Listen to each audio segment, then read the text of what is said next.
Live.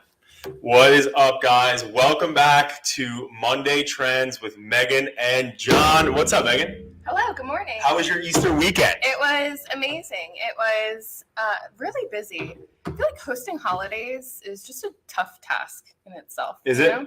Yeah. I you know, it definitely is. I really enjoy hosting, but then again, I'm not the one doing most of the stuff. Yeah, I enjoy it. I love it. Right. I like talking. I'm a social animal, but yeah. I guess you need a little bit more of that. You know, you need support though. But anyway, so a lot going on as always. Welcome back. This is our second Monday Trends. The purpose of this, again, just to share, is to make sure that any of the important trends that are going on right now for businesses, brands, influencers, you name it, we are covering and focused on so you can put into action now.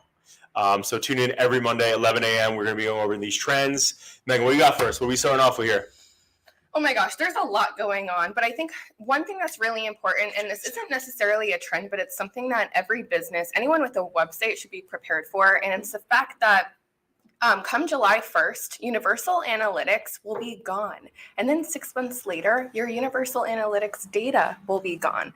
So what does this mean for businesses or anybody with a website? How are you going to track or put together a pattern of data if you lose it all, right? So the first step is you have to make sure that you've transitioned over to GA4 before July 1st. But then after that, decide what you're doing to store your Universal Analytics data history, because in a year or two, you might want to look back and see how were e-commerce sales 3 years ago around the same time frame. So there are a bunch of different ways to go ahead and do that. If you're lost, DM us. And we'll help walk you through some options. Or reach out. We got your back. Yes. We'll definitely walk you through some options. But it's really important that you jump on that as fast as possible. You do not want to lose your data. No. And I mean, again, for a lot of the businesses out there that are in real business mode, AKA you let data drive, right? Not just guessing. That could be a very scary thing, right? So we do not want to be in a position where you don't have access to that data. So great trend and great point. Get ready to prepare yourself. And as Megan said, if you need help, we got your back. One of the things I just want to talk about that is still at the forefront, I think, of organic reach to the max is YouTube Shorts. We've been testing it with us and testing it with a lot of different clients. And what we're seeing is explosive views. Yeah. On it. So and subscribers come along. And subscribers are increasing, right? So I think one of the biggest things is take advantage. And I think one of the things that even us like that, I would say that, you know, I would kick ourselves in the ass for is when that whole TikTok thing was going, like we were like, oh, it's just dancing, right? And even though, again, now it's not dancing, obviously, it's evolved, but it's like when waves like this come, you have to ride it because it could set your brand apart.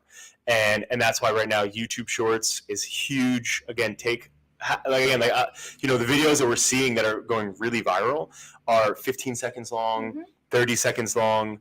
You know, the shorter, the better. And that's the key, right? So that's why, like, when you watch like a Joe Rogan podcast, people are clipping, right? And not even Joe Rogan, right? Like, people who are taking his content, they're clipping a 15-second spot and it's getting millions of views, right? So you have exponential opportunity here with YouTube and YouTube Shorts to really get your content to get out there. And I know a lot of us out there in the business realm, we find ourselves in a position where we say, hey, you know, I don't think that YouTube Shorts is for my business, right? The same way people say that with all these different platforms. And I'm telling you, again, YouTube is a very, very big part of, you know, people's search queries when they're looking for things, when they're doing their due diligence on businesses or companies or brands, or again, if you're medical and operating procedure, you know, again, YouTube is a powerhouse for this stuff. So at the end of the day, YouTube Shorts right now is still crushing it. And let's not forget though, too, IG Reels is still crushing it. And so, you know, again, as an example, we posted that podcast for us with James Avery. We just posted that reel out there, and there's 18.1 thousand views on it since Friday, right? So it's like the reach right now on Reels, take advantage of the Davids versus Goliath that's happening right now with video short form content platforms like YouTube Short, like IG Reels, like TikTok. And again, the thing is when you get in at the right time, you have shorter content, good quality content, and you focus on the things that people want to see. it's going to go out there, right? Like that's what matters. So again, in recapping, if you're just tuning in right now, take YouTube Shorts very seriously. It is seriously the best organic reach out there right now out of any platform by far.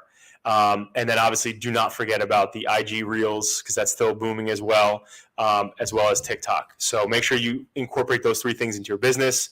Meg, what else do we have on the docket? So last week we talked about ChatGPT a little bit, yeah. But ChatGPT is being integrated into larger brands' website functions. We already know that consumers want to have a conversation with somebody when they have a question about something, or they just need general support, right? So live chat has really boomed over the past few years because of this. Right. Not every business owner has the time to sit and chat with their website visitors all day long, and they don't have teams to do that.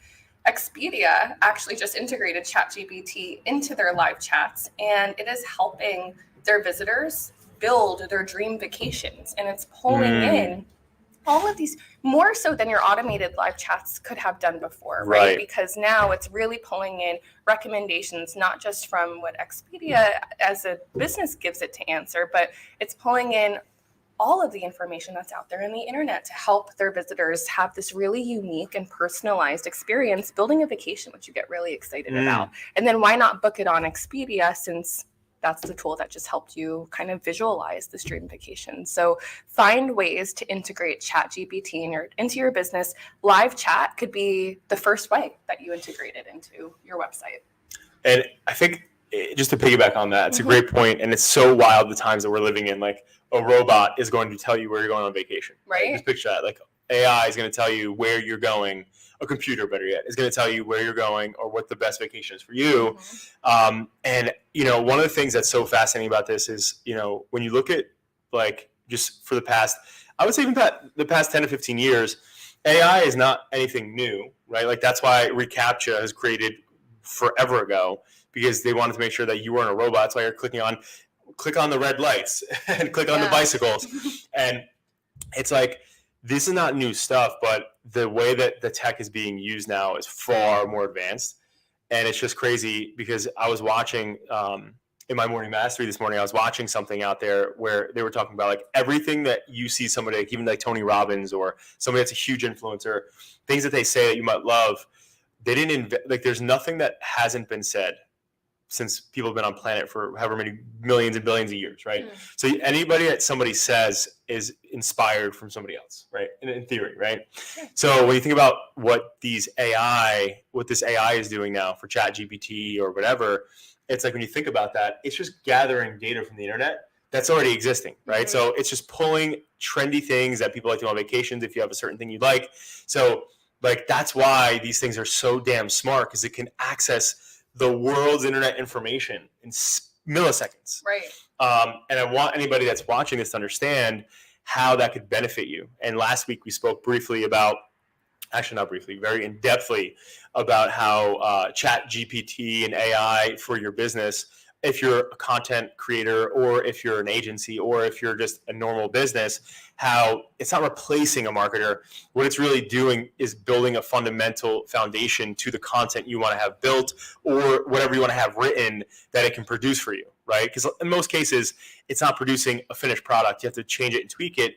But now, per Megan's point, we're seeing this AI that's been around, right? But now that's evolved to a crazy level, is now able to literally go and help you book something or select something and find a great vacation.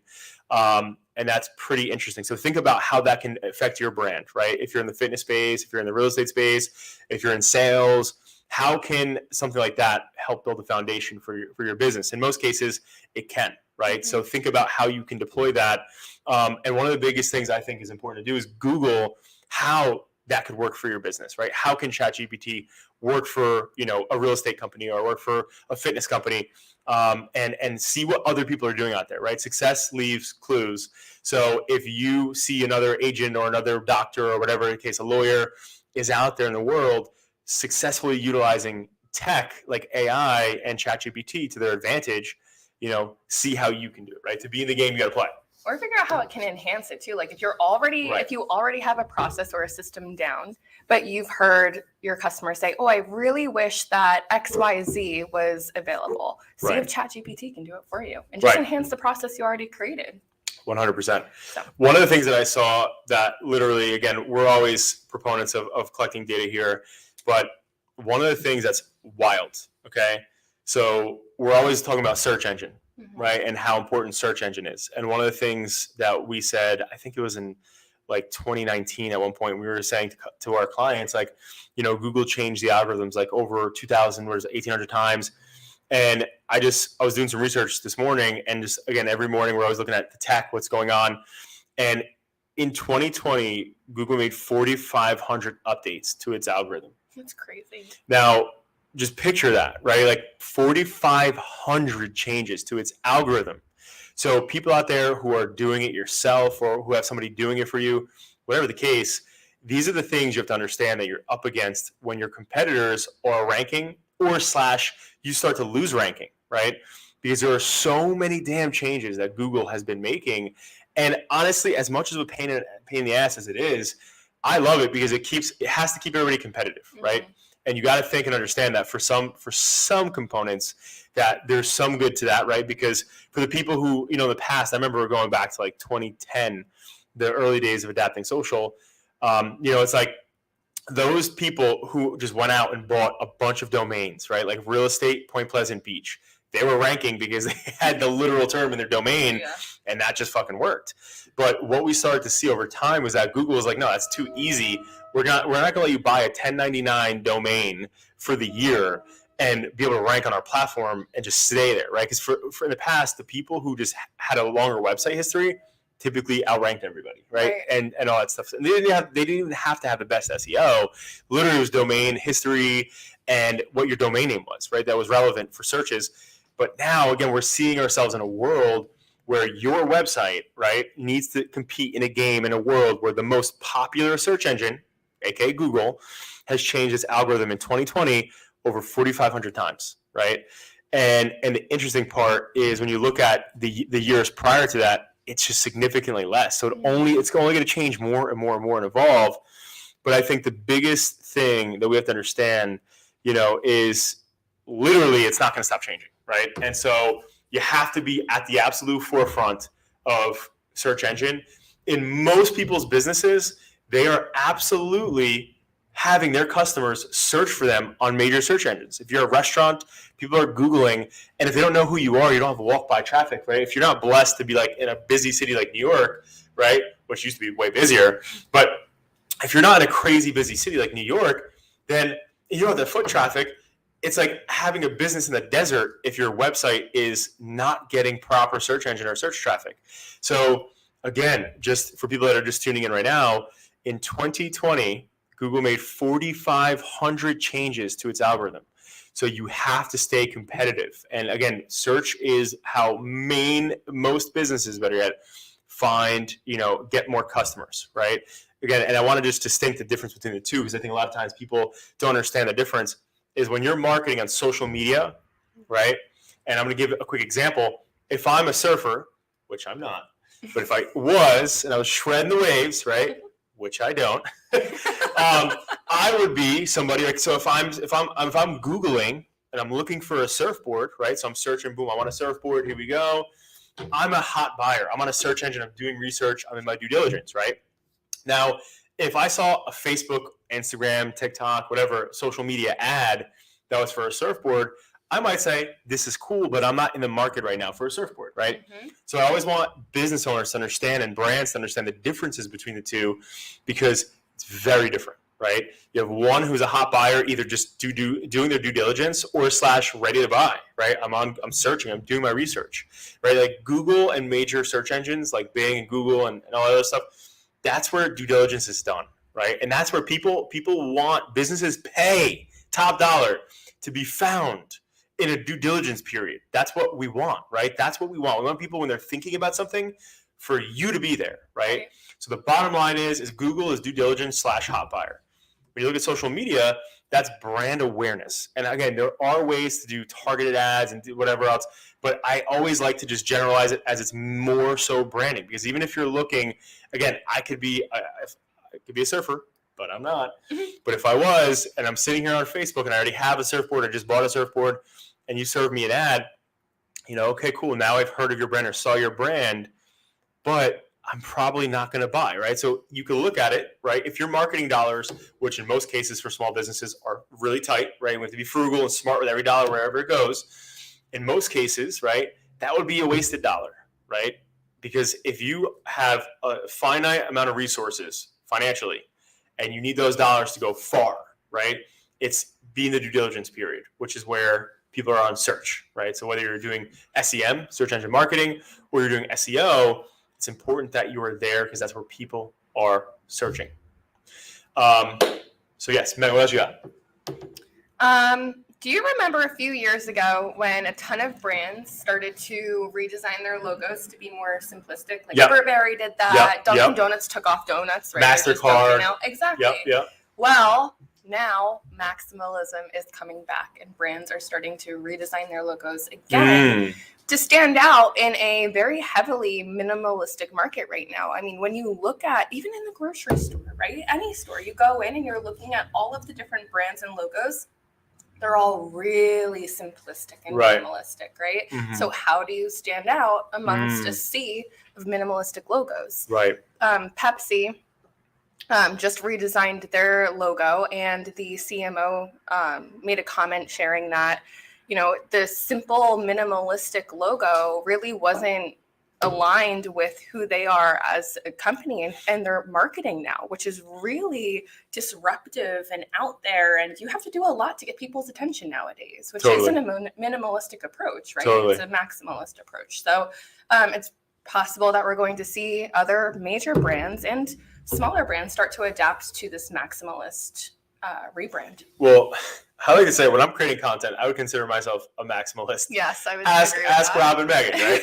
For me to say something in 15 seconds is really tough, right? I say, hey, do a minute, and it's 3 minutes long. Yeah, very tough. But I think what makes sense though is that I remember like going back like a few years ago, people used to be like, oh, there's a million marketing companies, which is true, right? There's a bazillion real estate agents, right? Everywhere you go, you throw a rock, you hit a marketer and a real estate agent, right?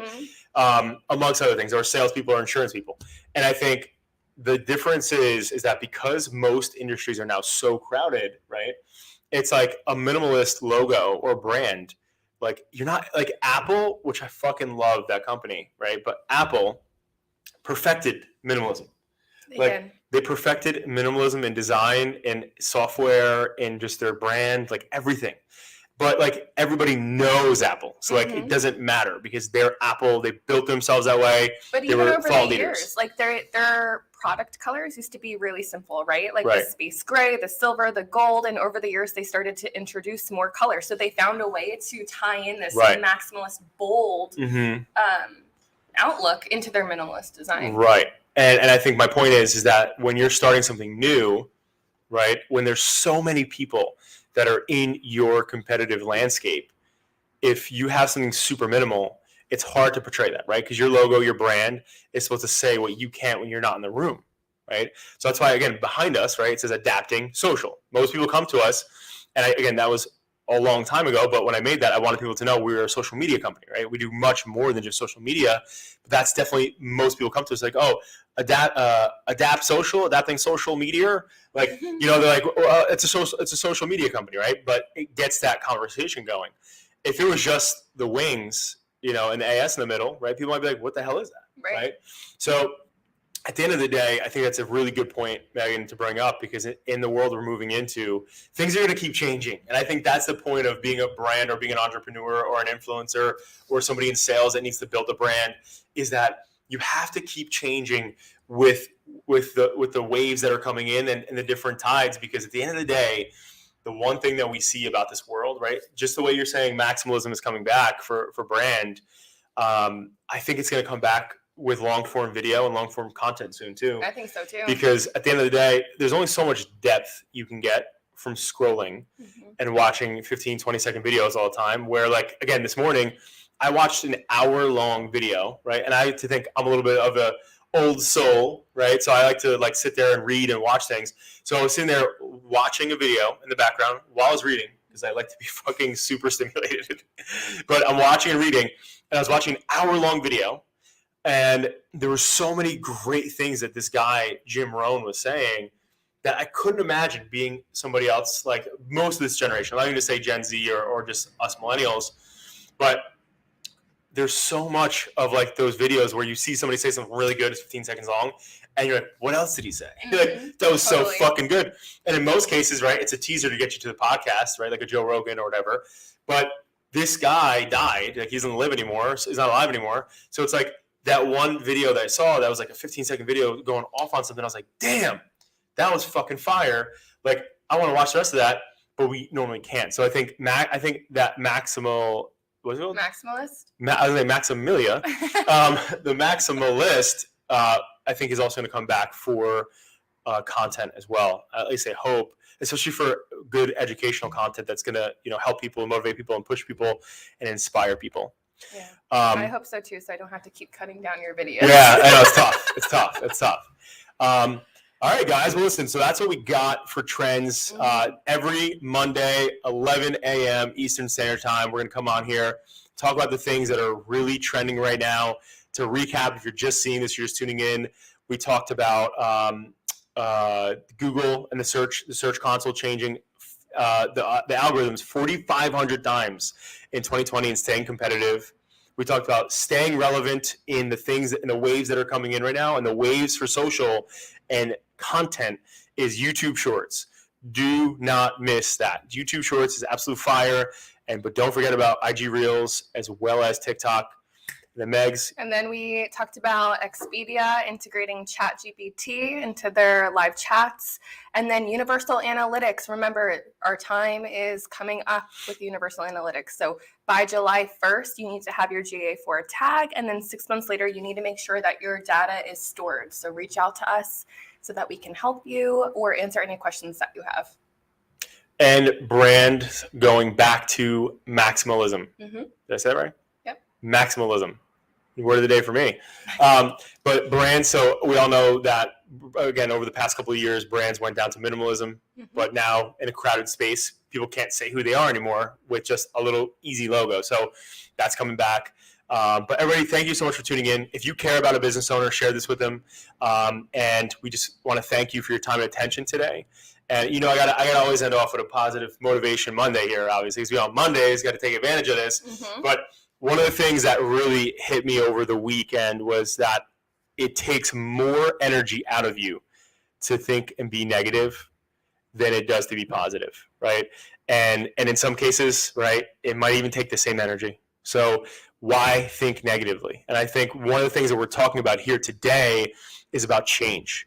And in business, in life, in building a brand and being in sales, if you're dealing with a customer in any sense, the one thing that you have to understand is that life is always going to be, and business is always going to be ever changing. And adapting, all pun intended, is a absolute crucial part. Do not think, why is this happening to me? This shouldn't be happening to me. Change, and failure and all the hardships is your best teacher. And I think it sucks being in it, but when you look back in retrospect, it's definitely something that is the best teacher for all of us. So having a positive mindset throughout that challenge, and whatever challenges you're going through, or whatever waves you're in right now, whatever season you're in business, it's really important you inhabit that mind. Subscribe to the fact that whatever's happening to you is happening to you for a reason, and you're in control of it, right? At the end of the day, you're in control of your actions and what you do next. You can't control the weather. You can't control when it goes nighttime. You can't control the winter coming. You can't control the spring coming. But you can control how you think and how you act and what you do next. So everybody, happy Monday. I hope you take these trends into your business, your brand. And like I said, if you care about a business owner, share this with them, tag them in it, and everybody create a great day. Thank you so much. Happy Monday. Happy Monday.